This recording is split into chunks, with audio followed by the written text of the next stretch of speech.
From Tally to Cali, It's time to wake up. Wake up! Wake up! Warchant.com is your ultimate Seminole sports source. And this is Wake Up Warchant, presented by Corner Pocket Bar and Grill. One ball, corner pocket. Now here's Warchant.com's Aslan Hajavandi. And Corey Clark.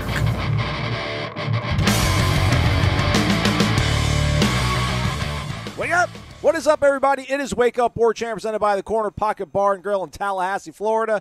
Coming up on today's show, the Noles profit on the bye week, the Zaxby's indescribably good player of the week, and some second half storylines, and wrapping up the first half of the season. Wake Up Warchant, presented by Corner Pocket Bar and Grill in Tallahassee, Florida. Check it out. Today's lunch special from 11 a.m. to 3 p.m. Build your own burger. Every single day, a rotating, revolving door of fantastic lunch specials, 11 a.m. to 3 p.m. every single day at the Corner Pocket Bar and Grill. Check out the website, cptallybar.com, or pull the phone out, open up your camera, that barcode, that weird thing on your screen, take a photo of it, take it right to the website.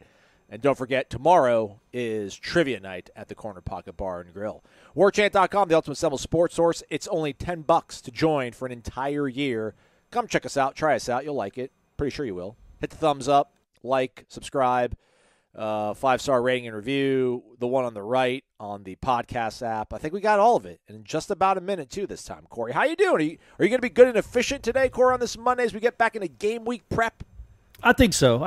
We can make this a shorter show anyway, a shorter Monday show. Yeah, man. It's good to be back up in Atlanta. Got to hang out with the kid, watch him play some baseball. Not well, but still got to watch him play baseball, and that's all that counts. All right. Yeah, I feel like it's been a minute since you've been up in the A. Been down Tallahassee for a while playing Dr. Clark. How's your significant other doing? She's doing well. She's on the mend. Seems to be doing better. There was some stuff, when you're taking care of someone just out of surgery, there's some stuff you're not and everything's fine, folks. No scares or anything. Yeah. But it was there's some stuff you see that you won't ever forget. Okay. Yeah, it's burned into your brain. So anyway, it's still fine though. It's still fine. We're still dating. It's fantastic. Awesome.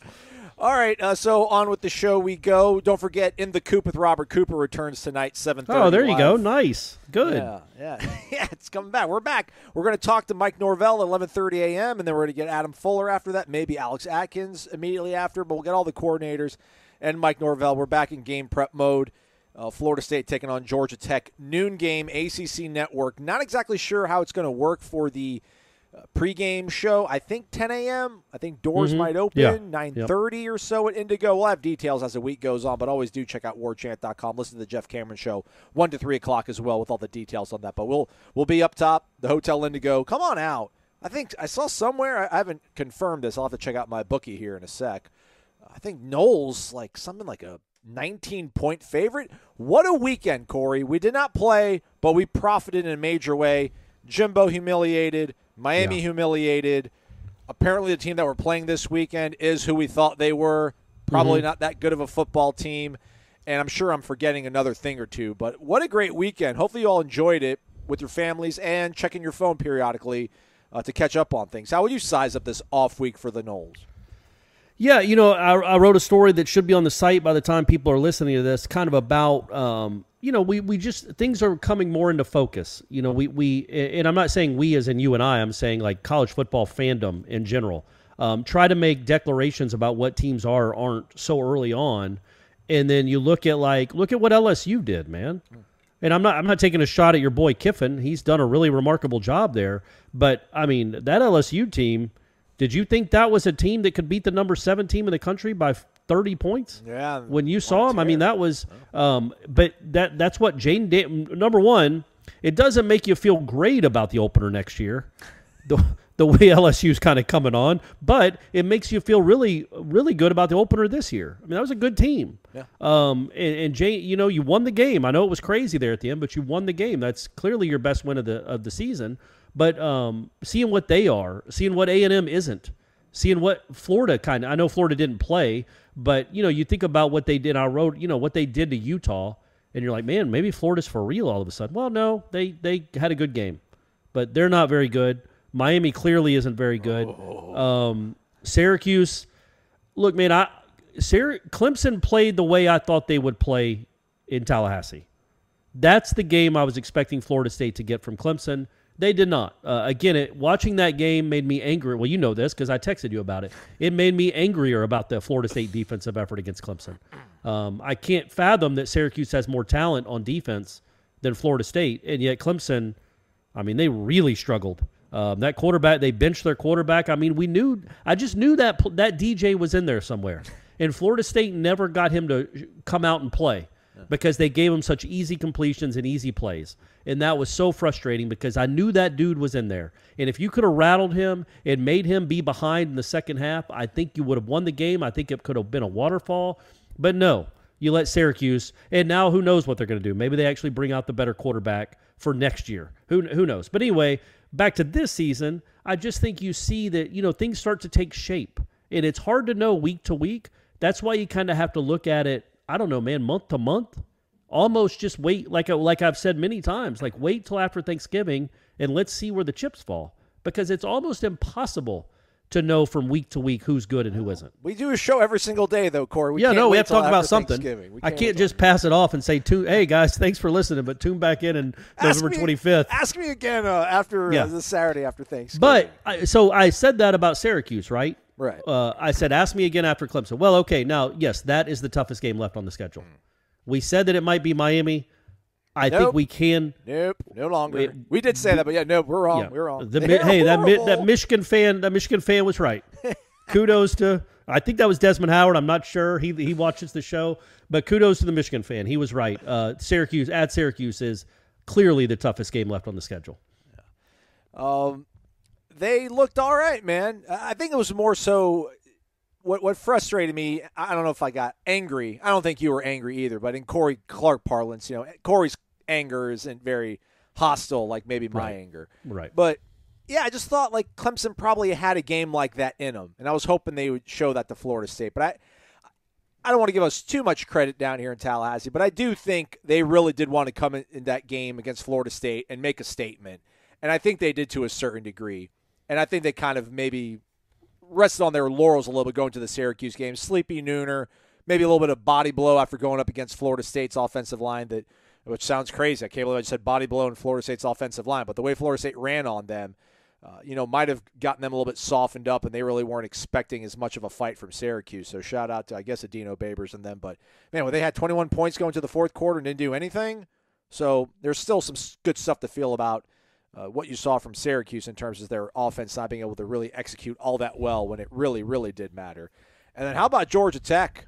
Man, that kid, I don't even know, Zach something, made Jeff Sims look like Charlie, reincarnate. I mean, Jeff Sims went down, backup quarterback comes in for Georgia Tech, and an already bad offense went absolutely putrid. So what a nice get-right game this is going to be on Saturday. And I don't know, how much will you take away from the result on Saturday? Pretty sure Florida State's going to win. Do they need to win it with – I know style points don't matter. They're still getting one vote in the polls, so maybe if they do win really, really nice, it'll matter a little bit. But I think it's important for Florida State to really come out. And as you said, now that we're at the halfway point of the season, there's narratives. Man, go ahead and reassert yourself and play the way you want to be remembered for this season, starting this Saturday against a Georgia Tech team that's just really ripe for probably a pretty aggressive beatdown. Well, especially if that backup plays. Like, Sims is a bit of a wild card because he can run. Now, he's got a bad ankle, so that would limit his effectiveness, you would think. He didn't play at all in that second half. And I think he was day-to-day coming into that game. He had been injured against Duke, and he had 12 days off or whatever it was, and then he came back and got hurt again. So, it's a gimpy ankle. So him without his wheels makes him obviously much less effective. They don't have a lot of weapons. Yeah, that should be it should be, what'd you say, they're a 19-point favorite. It should be, look, at this point, when you're on a 3-game losing streak, style points don't matter, man. You need to get a win. It doesn't matter if it's 21-20. It will for Sunday when we talk about it, but you need to get to 5-3 no matter what it takes.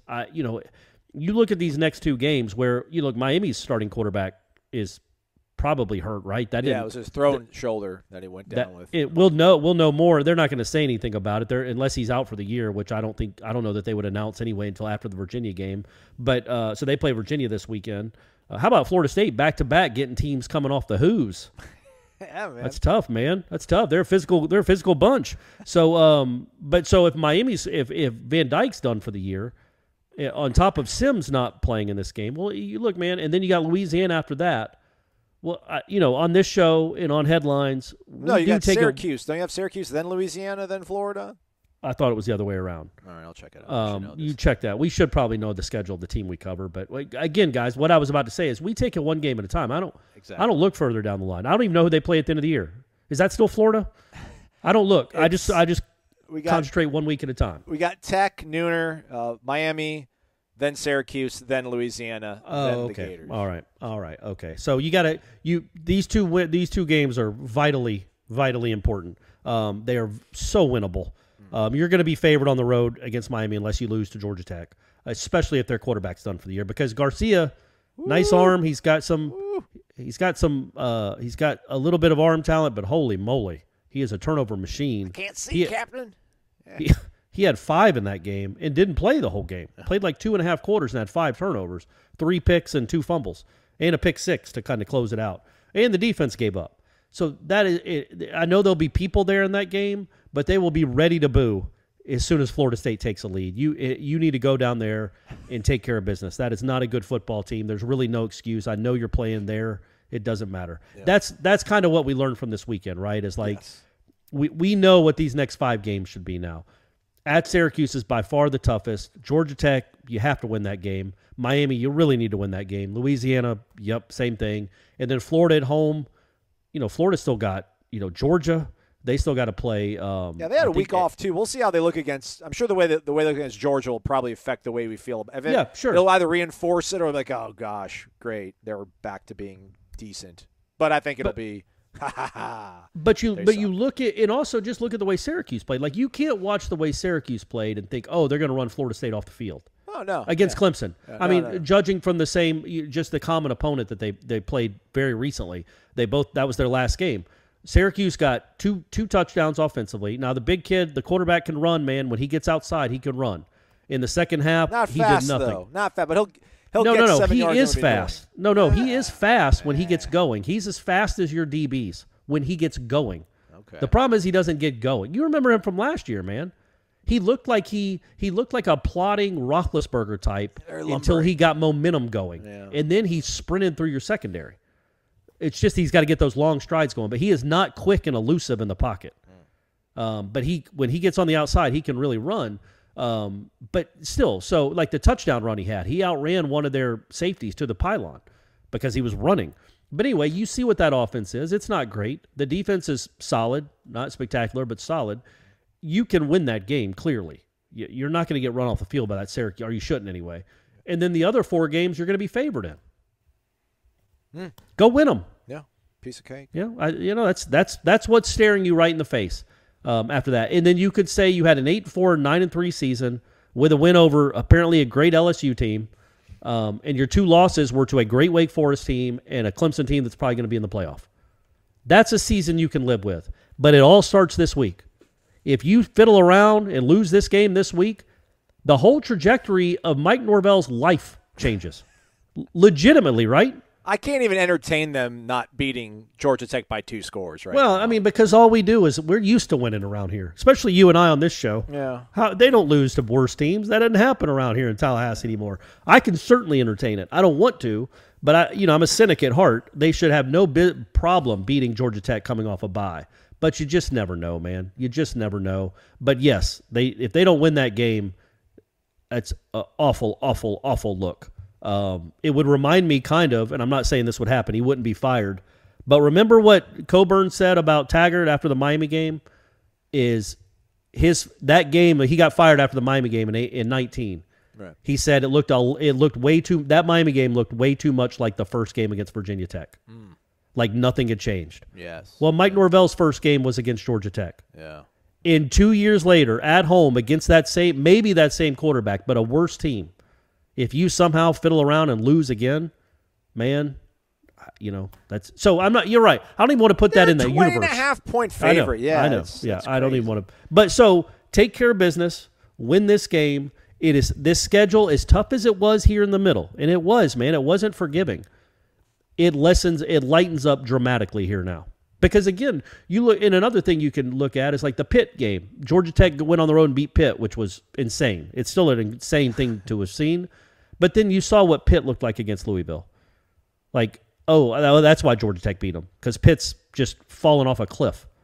So it wasn't as impressive a win as we thought. Anyway, so yes, that the schedule, the back half of this schedule sets up very nicely. There are no excuses to not, in my opinion, not to go 4-1. If you don't go 4-1, you have done a bad job the last 5 games of this schedule. That's still 7 with a chance to get an 8 in a bowl game, but I like it. I like it. You know sports, and you also pick the winning teams all the darn time. So why not get paid for it over at MyBookie? MyBookie.ag has the biggest online selection of odds and contests for all your sports betting needs anytime, anywhere. Bet on the NFL, NBA, postseason baseball, or a low-risk, high-reward jackpot with the all-new MyBookie Money Bag. Money Bag, one-of-a-kind opportunity to spin for crazy odds on props and futures. Place a bet, spin the wheel, get ready to score epic odds on the best teams, athletes, and events.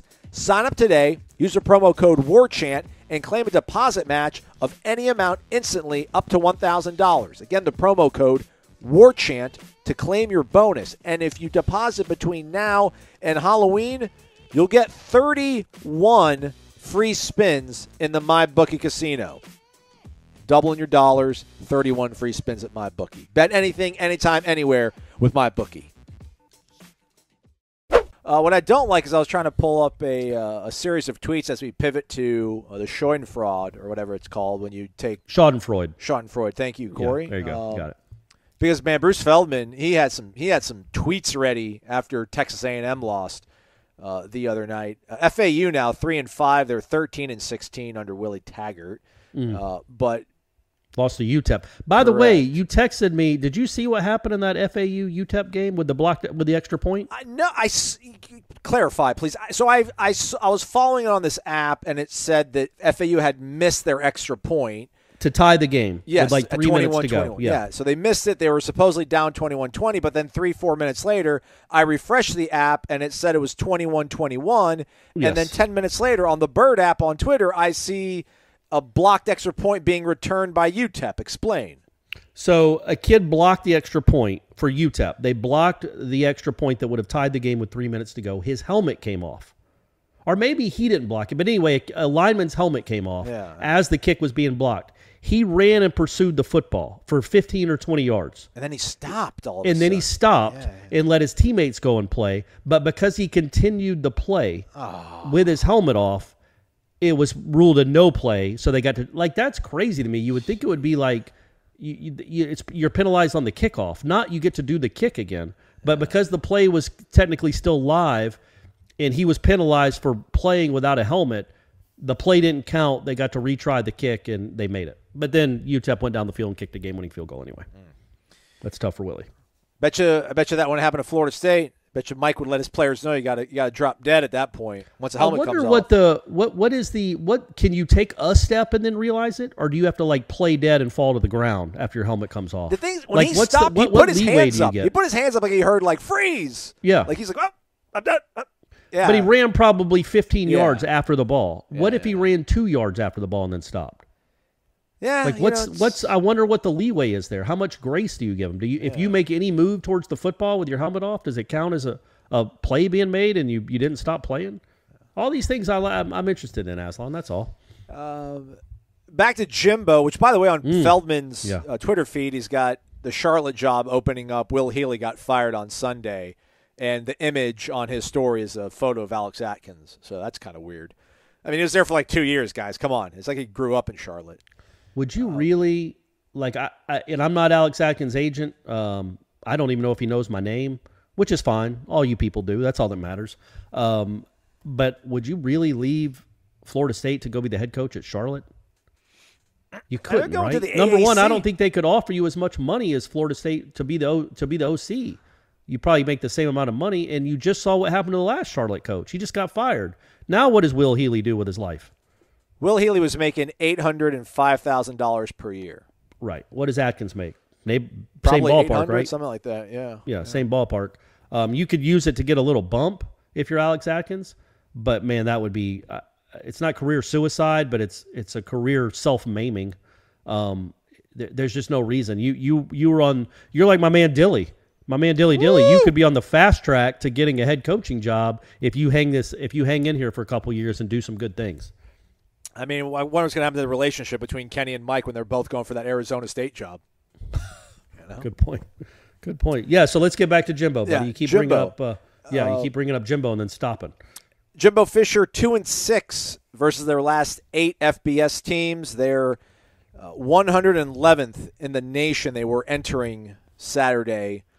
They've gone 9 games against FBS opponents without scoring more than 24 points. It will be a year today, or actually it's now 366 days since Texas A&M scored more than 24 points in a football game in the year 2022. It's bad. I don't know what's going on with my guy. He's on his 3rd quarterback. The same things that plagued him here, plaguing him there. His offensive line did not look good at all. Had a good defense, though. I don't know, like what's his I wonder what we talked about in a text message, you and I and one of our friends. Like, what's the path forward for my guy? Does he just wait out for Neil Brown to get fired and retreat to West Virginia with a reduced buyout, or does he give up this offense and just become like a younger Bowden where he just kind of hangs around practice, offers some tips, and gets on the headset, on 3rd down when it's a 1-possession game? So I don't see the there's going to be some sort of accountability where someone's going to ask him, all right, Jimbo, you're not like, something needs to change. What will you change? What will Jimbo say in response to this wealthy oil tycoon? Yeah, in that people want to look at the press conferences and the questions he's asked. That doesn't matter. He'll be asked that. I'm sure he has a weekly press conference. Like after the game isn't the time when they score one offensive touchdown in that game. Great field goals, though. Great field goal offense. But, yeah, I just looked it up. They're 108th in the nation in total offense, 109th in scoring offense. Yuck. Keep in mind, man, they have an incredible running back.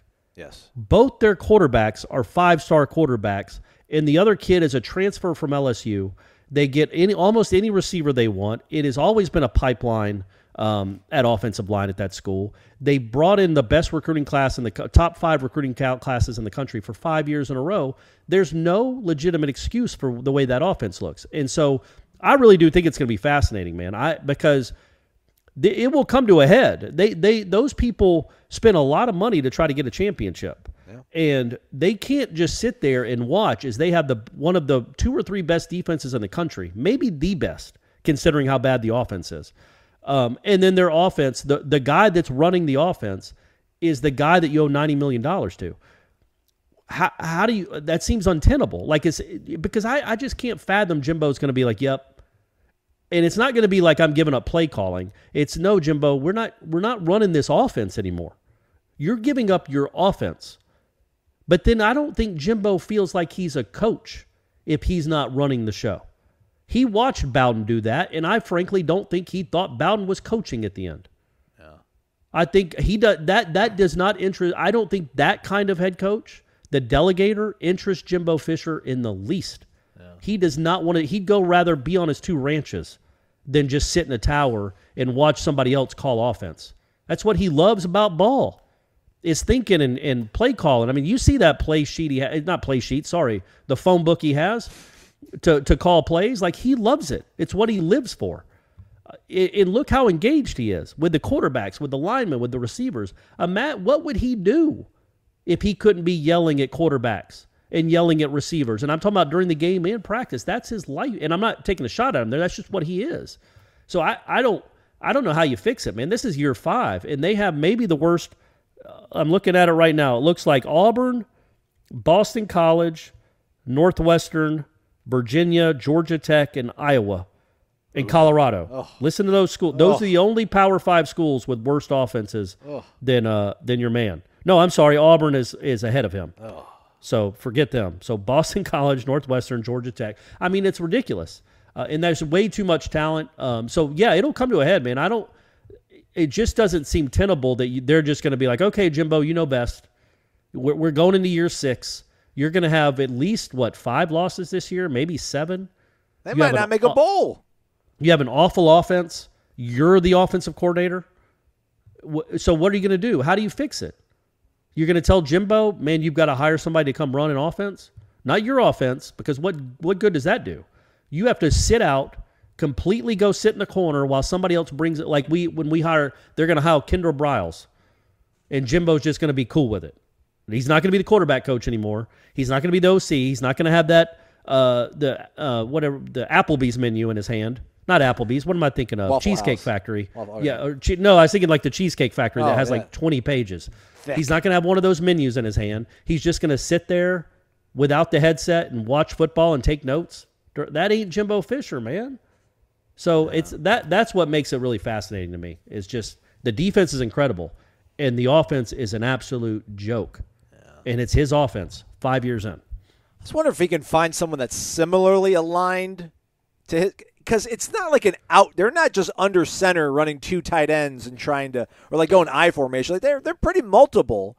I wonder if he can just find somebody that's kind of parallel to him and just kind of cede some of the control, and then maybe he can just be the quarterback coach. Like he can still yell at them in practice, talk to the quarterback for a little bit coming off the field. Do you see Jimbo like ceding control and like during a game, It's like 90? I think I'd want to maximize the $90 million, man. You know, I'm all right. I'm not going to quit. Fire me.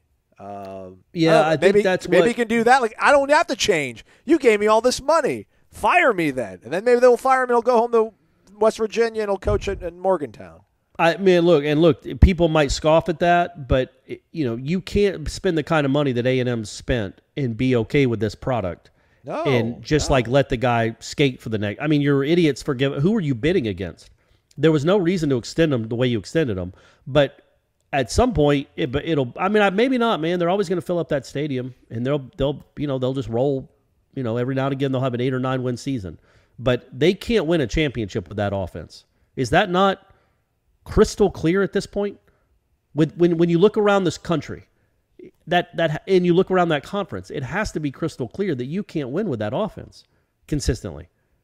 You just can't. So what are they doing? What's the point? You either rip the Band-Aid off now and you make the guy hire an OC, or you almost say, all right, man, this is gonna be an annuity. We're gonna do it like the lottery. We're gonna pay you $7 million a year for the next, what would that be, 13 years? Until you're 71 years old. Mailbox We're going to money. be paying you $7 million a year. Yeah.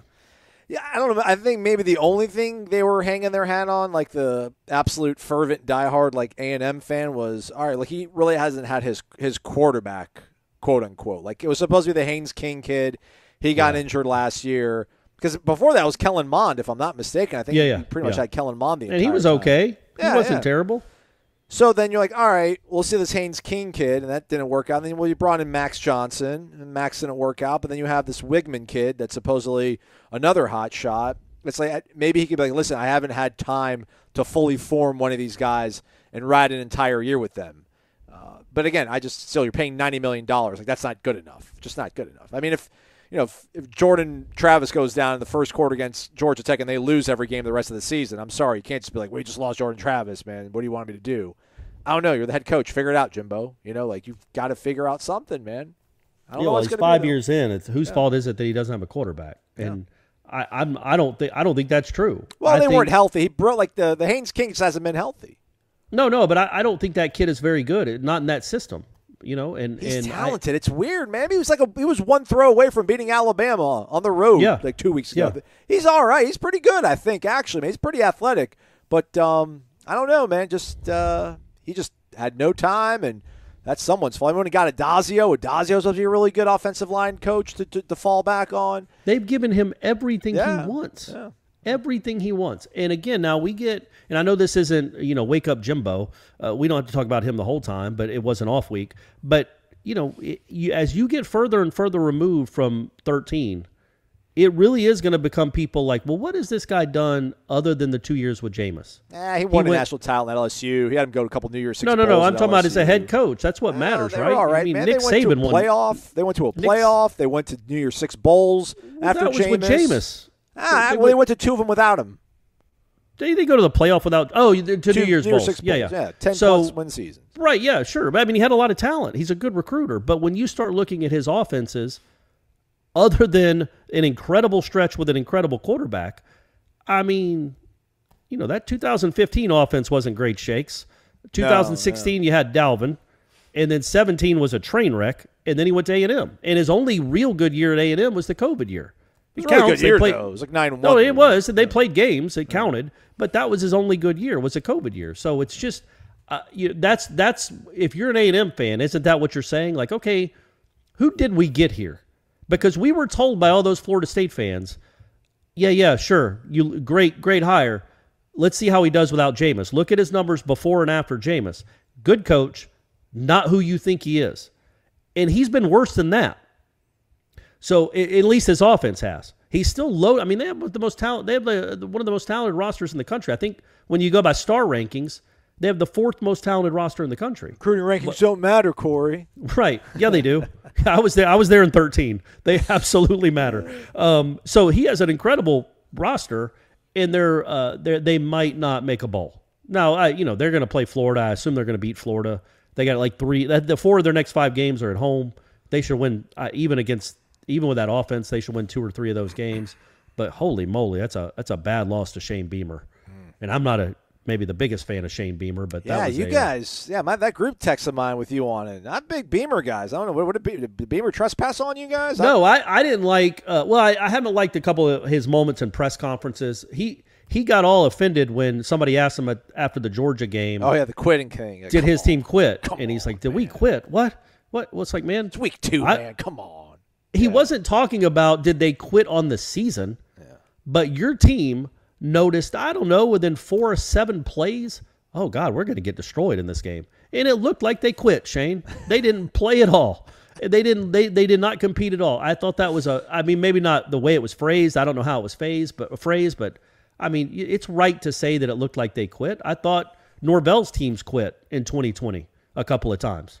That does happen. Jimbo's teams have quit. Mike Leach apparently thought his team was scared to death running on the field against Alabama. He blamed his players for being scared. But anyway, so it was a fun weekend though. It was a lot of cool games. The Clemson-Syracuse game was a thriller that we didn't know we were going to get. Yeah, man, and it'll be interesting to see what they do with the quarterback situation at Clemson. I know they said that kid, what is it, Klubnik? Klubnik. Yeah. Klubnik. I'm sure I'll know his name very soon. But people acted like he sparked Clemson to a win. I'm like, I don't know, man. He completed 2 passes. I think Will Shipley sparked him to a win because Will Shipley's awesome. The rest of that offense ain't. But anyway, still put up 34 on Florida State. The clutch shot, the biggest hit. It's time for the Zaxby's Indescribably Good Player of the Week. That's right. You heard the man. It's time for the Zaxby's Indescribably Good Player of the Week. They say Corey Clark, once a Nole, always a Nole, so I subscribe to that, and I'm going to pick Dustin Hopkins, the golden-booted wonder, our guy currently on the IR with like a hamstring strap. I bet the thing is just black and blue and purple and all sorts of gross. But how about our guy this past Monday night against the Broncos, toughing it out, going a perfect 4 for 4, also hit his extra points, scored 13 of the 19 points for the Chargers in their dub over the Broncos. And every single time he made a kick, he collapsed to one knee in utter pain. He's a gamer and gave a great interview afterwards, shouted out the Noles, check, check, and check. That wins the big piece of chicken. Dustin Hopkins, my pick. And did you see the post-game locker room afterwards where they gave him the game ball? And no, Derwin James jumped on him. It was like, FSU, baby, FSU. Let's go. Man. Let's FSU, go. There's some love. There's a vibe going on in the league again. People are excited. Nice. I'm going to say Riley. Is it my turn now? Yeah, Corey. Okay, I'm going to go with Duke's Riley Leonard. I'm not going with a Nole. I'm going with somebody that put it on Miami. He threw for a touchdown. He ran for 3 touchdowns, which is, he ran for 60 yards, but he's not Jane Daniels, which bodes well for Jordan Travis. But either way, my man ran for 3 touchdowns, threw for another. He was not on the defense that forced 8 turnovers, but that's fine. I'm going to give it to him anyway. Quarterbacks get all the love. Riley Leonard going down, playing in front of literally dozens of people. He puts up 4 touchdowns as Duke rolls over Miami. So he's my indescribably good player of the week. Riley Leonard, Destin Hopkins, our Zaxby's indescribably good players of the week. Over the weekend, it was a bye week, but we had plenty of content over at warchant.com, Henshaw's house, and a couple of roundtables, although inflation's hitting all of us, kids. Our table's not as big as they used to be, so we kind of broke it up. Corey was on one side talking about the offense, Ira, myself, Jeff talking about the defense. So let's do some quick cross-pollination here. I guess the crux of it, there's a lot of good stuff in there. Go check it out, kids. But for you offensively, can you just kind of maybe underscore and talk about, or actually maybe I'll talk about the offense, you talk about the defense, because they can read what we said about the other stuff. Sure, okay. But we talked about what's the biggest surprise and maybe the biggest disappointment on each side of the ball, and you covered the offense in the written part, so check that out, as well as Corey's article on the weekend that was with Florida State profiting off all these other people's misery. Shout out to our guy, Austin Cox. He was a little too hard on himself. I think he used the word abhorrent for not putting Johnny Wilson on his top 40. Which that is a strong word, but it's probably fitting. We love you, Austin. Johnny Wilson, 27th on our preseason top 40.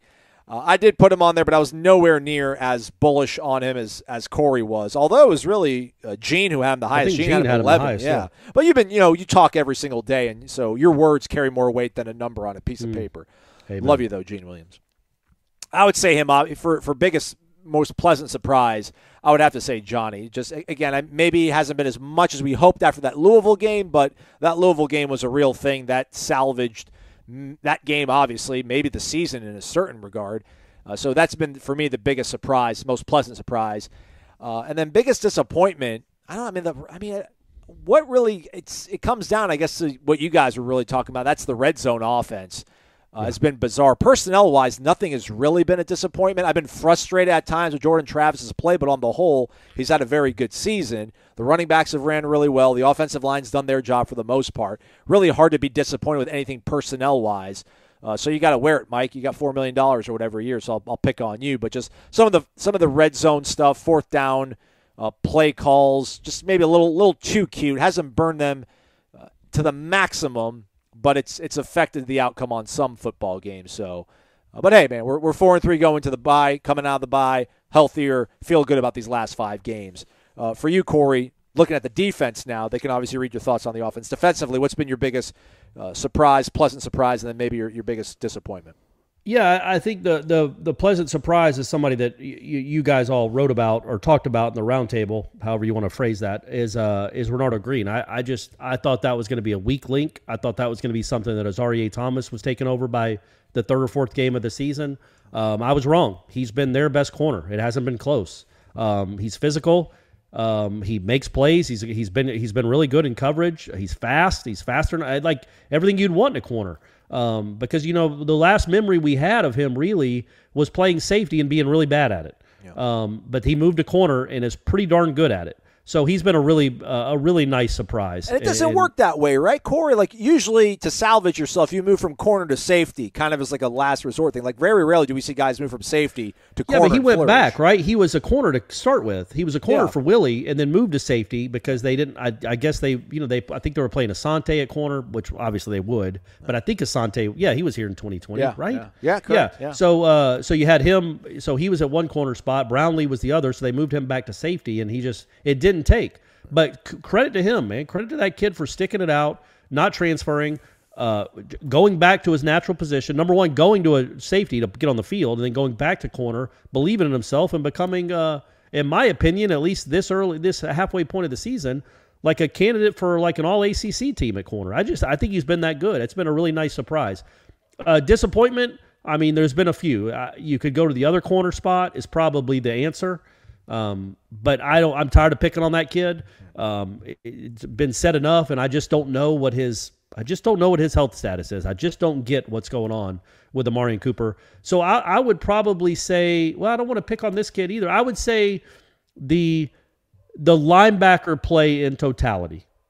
I thought it would be a little better than it's been. Hasn't been horrible. I know Deloach's numbers aren't good on PFF, and I don't think he's been as good as he was at the end of last year. I don't know how much of that has to do with maybe shifting roles a little bit with Tatum Bethune on the field too, but he just hasn't been the difference maker he was last year, but he's got 5 games to turn it around. But I would say the biggest surprise, the surprise is easier to answer, and that's Renardo Green. And I want to stay positive. Okay. We're coming out of a bye, baby. Yeah, I want to stay positive, so I'm going to go with Renardo Green. Any question you want me to ask Coach, since you'll be up in Atlanta transcribing like a madman, word for word, everything he says? What do we want to get out of these guys coming out of the bye? Hopefully we won't ask about Clemson. We got them last week. Hopefully we flush Clemson. Yeah, there's no need to ask that. All right, yeah. Unless you want to ask them, like, why didn't Syracuse score 6 straight times against, or why did Clemson not score 6 straight times against Syracuse? What did they do? Positive, Corey. Yeah, you're right. Positive, you're right. My fault. Positive. No. Yeah, you guys will handle it. You guys know what to ask. It's not like a lot has happened in the last 5 days that you would need something to ask. Maybe ask them. Ask him something off the wall. Oh, now, well, you guys don't want me to do that stuff. He doesn't like me already, so you know. Well, that's why you should wear it and ask him something. All right, go bizarre. Total villain. All right, we'll do that. Check out. Ask him what he thinks of Jimbo's offense. What would he do with that running back? What would he do with the 5-star quarterbacks if he had maybe a better? If you made $90 million and sucked, Mike, what would be the first thing you would try to do to fix it? Or would you want to get fired? Yeah. Would you want to get fired and just go live your life without all this stress? Because you're getting the money either way. And before we go, we really do need to shout out our man Dilly. That is a remarkable turnaround. We saw what they looked like in week 1 with that quarterback. And look, man, that quarterback just isn't. I don't know how to say it, man. He could just not play in the SEC, but he tortures Pac-12 defenses. That touchdown, the one touchdown he threw in the first half, like the 50-yarder. Literally might have been one of like the top 5 prettiest throws I've ever seen. Just perfect trajectory, in stride, middle of the. It's crazy, yeah, man. Pac-12 Bo Nix, a lot better than SEC Bo Nix. Yeah, and same with Dillingham, like Pac-12 Dillingham with that talent, which Cristobal got some talent on that team on that offense. Yes. A little better than Tallahassee Dillingham, but you do have to I know people are looking at that and going, golly, was Norvell holding Dillingham back? Like, what is this guy a genius? He was calling the plays, so yeah, really. And it's like Dillingham was calling the plays last year and the year before, but also, I know the ACC isn't exactly thought of as a meat grinder, but the Pac-12 is mostly a joke defensively. It's much easier to score out there. Just look at all the scores. It's just easier to score out there than it is in the ACC. So that does help too. But I don't look at what Mike did at Arizona State. He hasn't been able to do that. Into this Power 5 conference. He did it at Memphis, but he hasn't been able to really replicate what he did at Arizona State quite as much as he's been able to in Florida State. But it's awesome for Dillingham, right? Like, I really do feel good for the guy. Dude, after that first game. They showed him. I'm not exaggerating. They showed him and talked about him more than Dan Lanning. Like, Dan Lanning was a complete afterthought because the offense was shining out. And Dan Lanning's a defensive-minded guy. And I thought those were 2 good football teams. I thought it was a pretty cleanly played football game. They're pretty physical, too, both teams. So shout out to the Pac-12 for doing good in that 3:30 window. But, yeah, man, Kenny got a whole bunch of praise, man. Brock Heward was developing a crush for sure. Yeah, he's his agent. So Dillingham's going to be a name. And he wasn't much of a name after what he did here and then also what he did in that first game against Georgia. And he hasn't necessarily played even a decent defense since then, but he's lit everything up and his name will be out there and he might be one of the younger head coaches in the country in a year or two. Like, he's going to build off this. And we'll see where it goes, but good for him, man. I know it wasn't the easiest job to take over here 2 years ago. Not a ton of talent. That's putting it mildly. And he came out on the other side and is now a OC of a top 10 team and like a top 10 offense. So good for him. That's cool to see.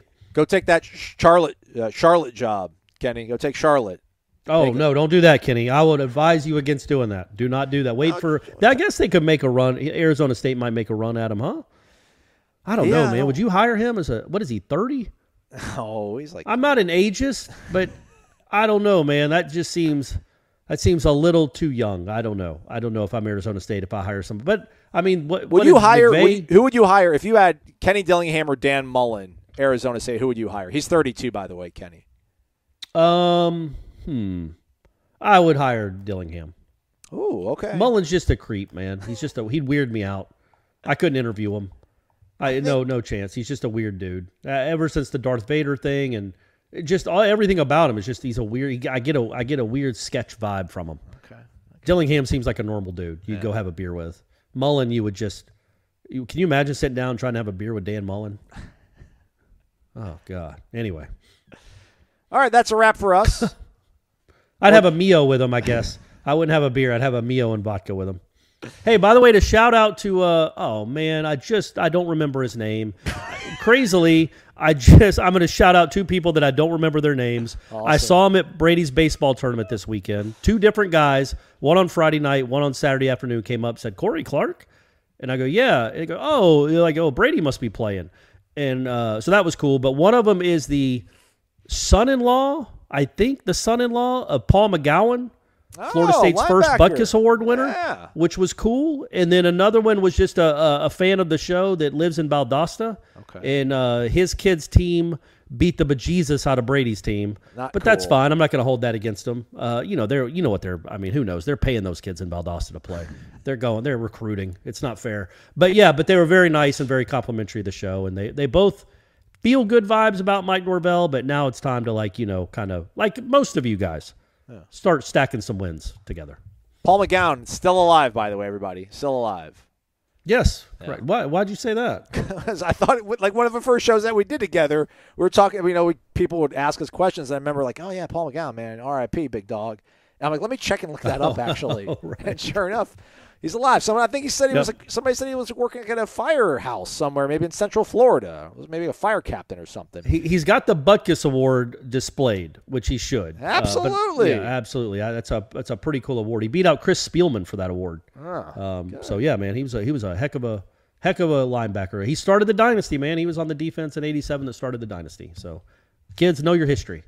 Oh, any thoughts on game day going to Jackson, Mississippi? Want to talk about it later in the week?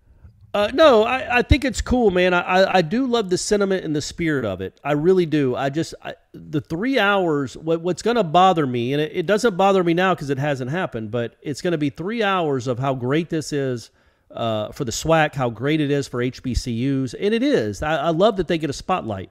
That's real football. Some of it's been great football over the years. Some incredible Jerry Rice, Walter Payton, some of the best players in the world. Steve McNair. Have Bullet Bob Hayes from FAMU, Charlie Ward Sr. from FAMU. So there have been some great players that have come out of there, and I love that it's getting a spotlight shined on it. But if Deion bounces in 2 months, what did it all mean? And takes his players with him. I'm not saying he's going to do that, but if that happens, if you go and shine a spotlight on what Deion's built at Jackson State, built in quotes because he built it, man. That place wasn't rocking and rolling before he got there. But is it gonna be torn down as soon as he leaves? Is it sustainable without Deion? But will Deion stay there? But the fact that he's showing that, guys, you can come here, you can come to an HBCU, you can be successful, you can win football games, and maybe even showing other coaches. It's Deion's responsibility isn't to. I know he's been doing some of that on some of these talk shows he's been on, but Deion wasn't put on this earth to be the marketing genius behind HBCUs. He's giving his time. But then don't present game day like that. That's because that's what I'm afraid it'll be for 3 hours. Right. It'll be what Deion's doing for HBCUs, what Deion's doing for the SWAC. But he's still showing that it's a good destination place. I mean, he can leave it. But does he? I can if like he leaves my after house 2 years? and then sell my house, right? You can like your house and then sell it eventually. All right, it's time for me to move on.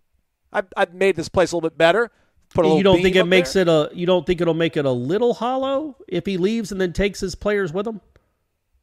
Will it matter if he leaves the players behind? I mean, if the players want to follow him, it's be like, no, stay here. I sold you on coming here, and maybe he didn't sell them on the HBCU thing as much as it was playing for me, and we're going to figure this out together. We don't know what he's told the players. So who knows?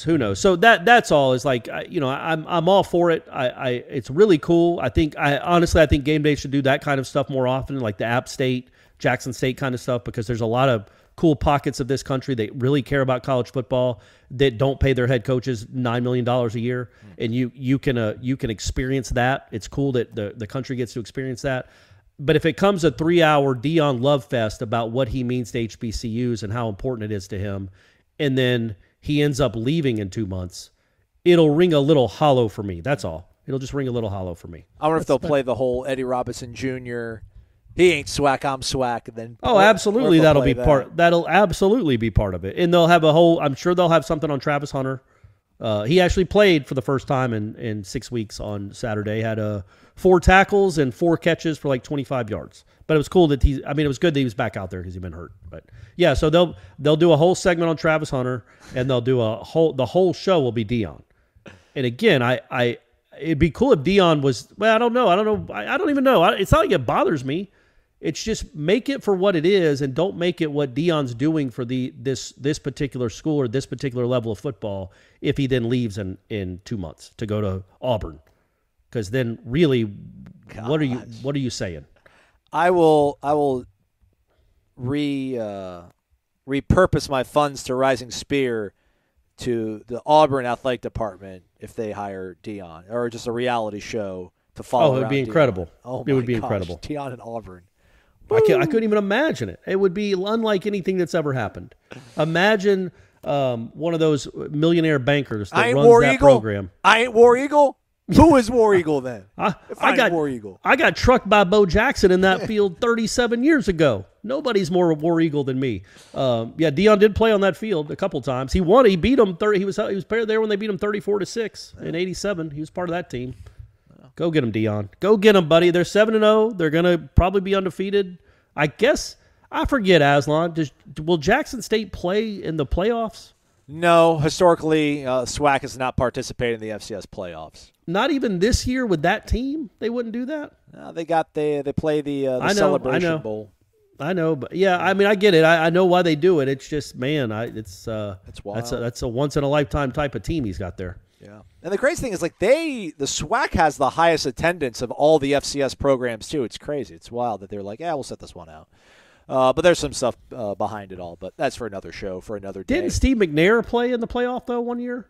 His last year they played. Is Alcorn State's in the SWAC, right? Correct. Yeah. Yeah, they played in the playoffs when I was in college. I remember that. They lost to Youngstown State maybe, but he threw for 500 yards because that's what he did. Yeah, they've appeared in the playoffs 3 times. They lost Youngstown State 63-20. Yeah, they struggled. They struggled stopping them. Yeah. So, all right, that's a wrap on us. But again, 11:30 a.m. live. Mike Norvell at the podium. Check us out, warchant.com. If you're at work, can't listen, it's fine because Corey's going to be transcribing everything that's said. Mm-hmm. That'll be awesome. So check that out. And Jeff Cameron Show 1 to 3 o'clock. We'll do a live show later this week. Don't know which day. Then you got a live happy hour. You can hang out and actually have a beer with Corey Clark, 5:30 to 6:30. And afterwards at the Corner Pocket Bar and Grill. Then Hotel Indigo, pregame show, tailgate, hangout, rooftop. We're back. We got 5 wins. I'll say this: if you're a weirdo like Dan Mullen, don't come try to have a beer with me. Okay. I don't need that. I don't need that in my life. Be cool, man. Just be chill and be cool. Don't be Dan Mullen. He's Corey. I'm Aslan. Thank you for listening to Wake Up Warchant, presented by the Corner Pocket Bar and Grill.